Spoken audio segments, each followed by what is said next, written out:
Okay mga kababayan, Chris Ulo po at welcome back po ulit dito sa ating YouTube channel.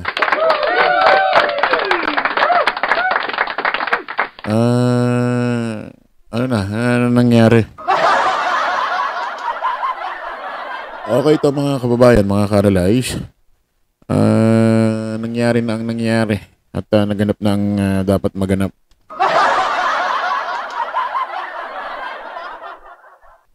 Tuluyan na ho, nagwagi, nanalo ho ito hong si dating former President Rodrigo Roa Duterte bilang mayor ho dyan sa Davao. Palakpakan natin.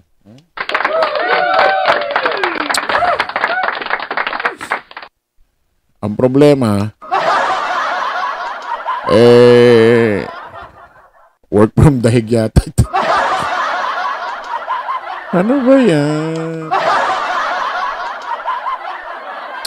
Akala ko ang maririnig lang natin work from home. Ito, work from dahig. Anong klase ito? Kasi nga mga kababayan, ito kung si dating Presidente Rodrigo Roa Duterte, nanalo ho over Carlo Nograles. At nanalo rin hong Vice Mayor itong si Mayor Basti Duterte. At ito hong si Congressman Pulong Duterte, nanalo pa rin ho ng congressman dyan sa Davao, sa District 1. Hindi nyo mga taga Davao, wala talaga kadala-dala. Actually, malaki o lamang ni Digong, no? Kay Carlo Nograles. Okay. Pakinggan natin ito.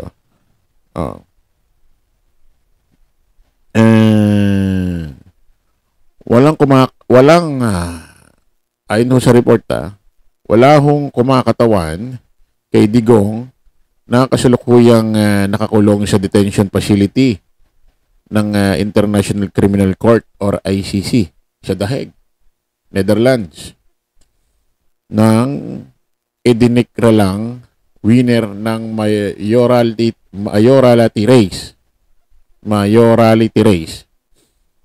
Nagsigawan naman ang mga taga-suporta nito ng Duterte habang sinasagawa ang proklamasyon para sa kanyang pagkapanalo na ginaganap sa Davao City. Sabi rito Mayor-elect Digong, work from The Hague. Anak ng... kasi nga mga kababayan, hindi pa nga alam kung paano ho ito manunumpa. No? Na pawang trabaho lang ang kanyang gagawin at walang pandarambong. Ako po, si Rodrigo Roa Duterte, nangakong magtatrabaho ng tapat, taos puso, at hindi ho mangungupit kahit piso. Anak ng putik. Ay, nako.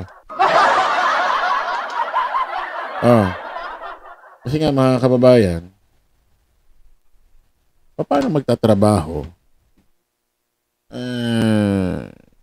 Itong si Digong, paano niya mapagsisilbihan ng kanyang nasasakupan? Nandoon ho si Digong sa dahig sa ICC, nakapiit, nakakulong. Nandoon, nagmumuni-muni.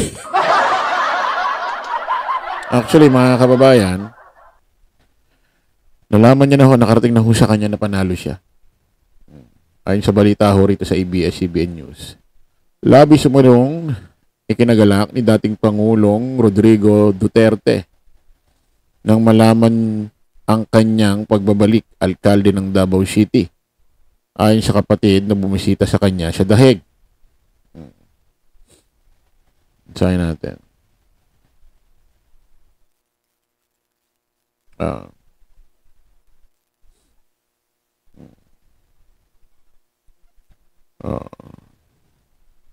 Mahaba.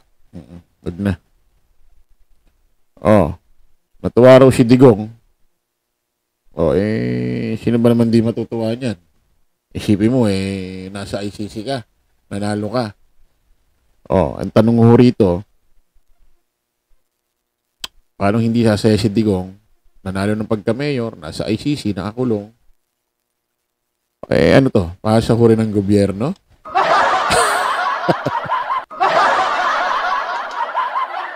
Paano to? At sino ang tatanggap?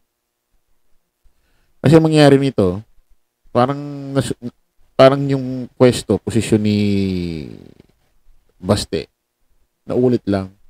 Kasi siya ang magiging acting Vice President, siya magiging acting mayor.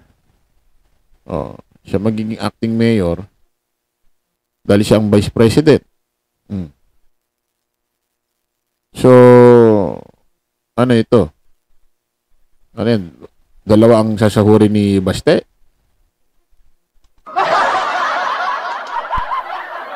Sasahod ng Vice, sasahod ng pagka-mayor? O, pakinggan natin to mga kababayan. Malaman natin.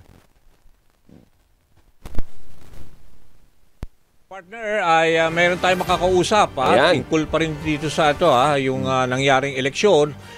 Isang constitutionalist, constitutional lawyer, former dean ng Ateneo of School Government. Walang iba kundi suki na rin dito sa Teleradyo Serbisyo si Attorney Tony Lavinia. Dean Tony, good morning. Magandang umaga po, sir.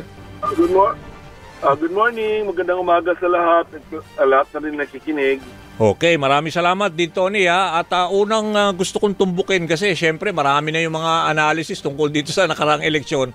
Yung tungkol dito, di ba, overwhelming yung victory ni former President Digong dito sa Davao. At ang layo ng boto niya, no? Halos mahigit 500,000 yung lamang niya doon sa kalaban niya na si Carlo Nograles. Pero because he is at the ICC, nasa detention facility, ano ho ba ang nakikita niyong, let's say, kasi kailangan daw mag-administer siya ng oath.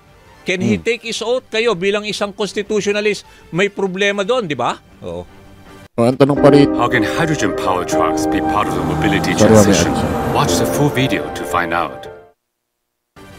Ang tanong pa rito, kung di siya makakapag-outtaking na manunumpa or iaano na siya ng COMELEC kumbaga pakikilala na siya talagang nanalo ano kaya kikilalanin talaga kaya siyang mayor? Pakinggan natin. Opo, siguro para malinaw, no, tatlo ang step na kailangan gawin. Una, proclamation. Hindi siya kailangan nandito para sa proclamation, pwedeng gawin yon. Okay. Ako nga, baka na-proclaim na. Definitely this weekend, maproproclaim na yan. Okay. Wala namang question na nanalo siya. Pangalawa, kailangan siya mag-oath-taking. Okay. Dalawang kondisyon yan.